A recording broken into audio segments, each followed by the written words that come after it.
ICS4U, this lesson is on advanced string methods. So I'm going to switch over to IntelliJ, and I've already created a project called Advanced String Methods, and we'll just go through a few things here with you. I'm going to create a string called str1, a new string, and it's going to have aardvark in it. I'm not sure why it's doing that. Why is it doing this? This is just the way that it says original, and that's just some hinting that it's doing for us. I'm not used to that, so it kind of threw me off there.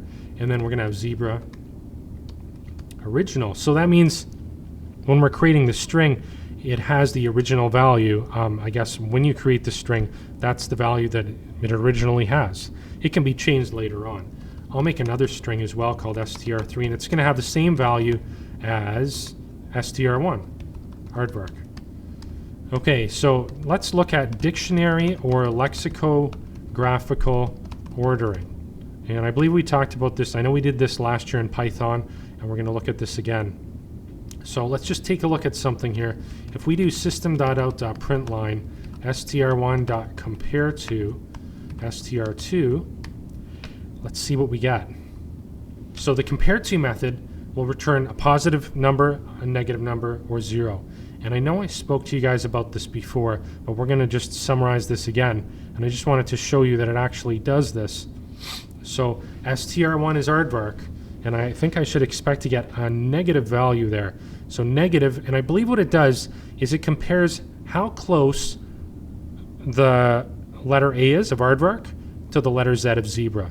And it says, well, A is to get to A from Z, you have to go negative 25 spaces in the ASCII chart.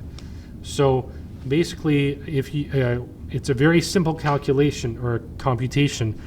It just takes a look at the character, and it just subtracts one from the other one. Because remember, each character is represented as an integer. So really, this for you to write your own compareto method wouldn't be that difficult at all. Now, if we compared this to, just went the other way around and did str2, str1, you would see that the value would be now positive 25, I believe. So let's see what happens when we run it.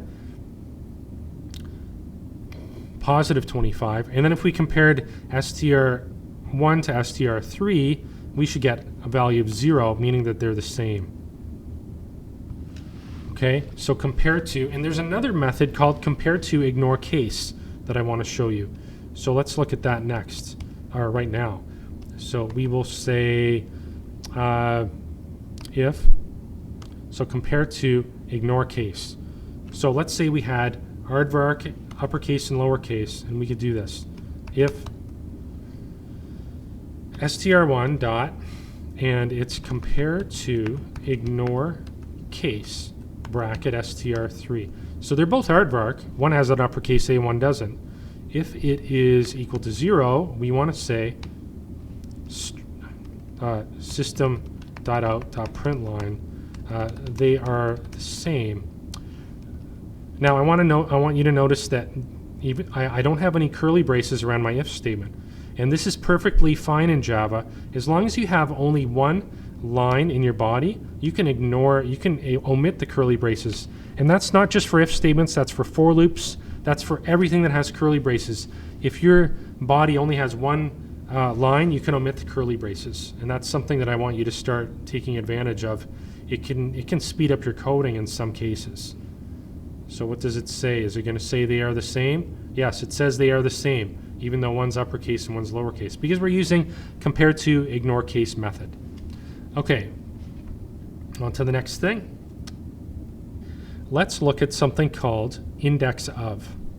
So I'm just going to continue on in this program. Index of.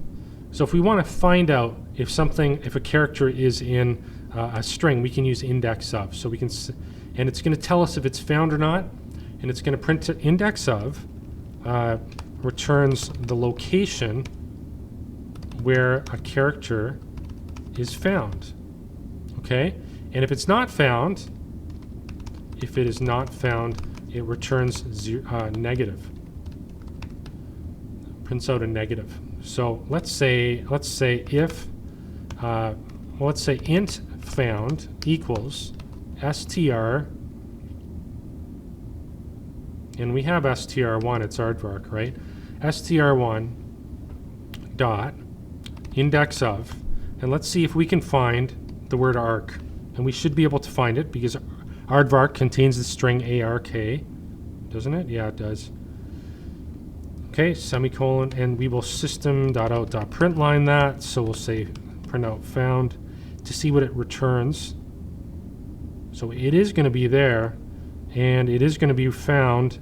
Where's it going to be found? It should be found. It'll tell us where that substring or index is found. And it looks like it's found in location 5. Let's see if that makes sense. So in aardvark, location 0, 1, 2, 3, 4.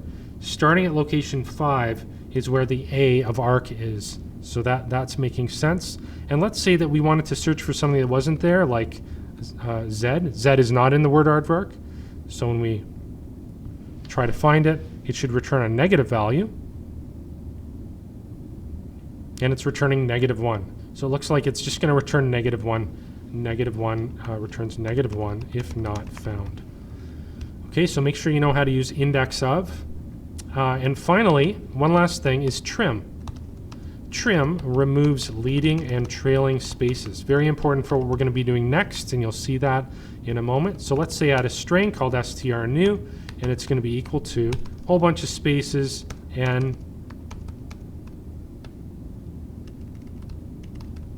and then we have DAME with a whole bunch of spaces after it. So let's see what happens when we system.out.println. Instead of storing it in a variable, I'm just going to say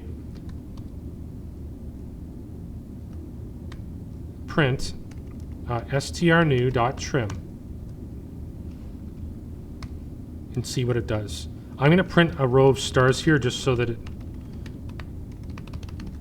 we know where we are. Semicolon. So we're going to build this and run it. And when we run it, it's going to show us removing the leading and trailing spaces.